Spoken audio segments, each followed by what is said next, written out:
கொடியில ஒருத்தியம்மா கோலமயில் ராணி ஆடி வரும் பூங்கலசம் அழகிருக்கும் மேனி தேர் நடந்து தெருவில் வரும் ஊர்வலமா ஊருலகில் அவளை போல பேர் வருமா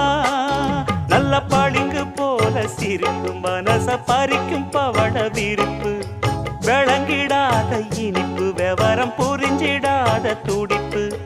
சந்திர ஜோதி வந்தது போல சுந்தர தேவி ஜொலிப்பு கலைவாணியோ ராணியோ அவள்தான் யாரோ சிலை மேனியோ தேவியோ எதுதான் பேரோ கலைவா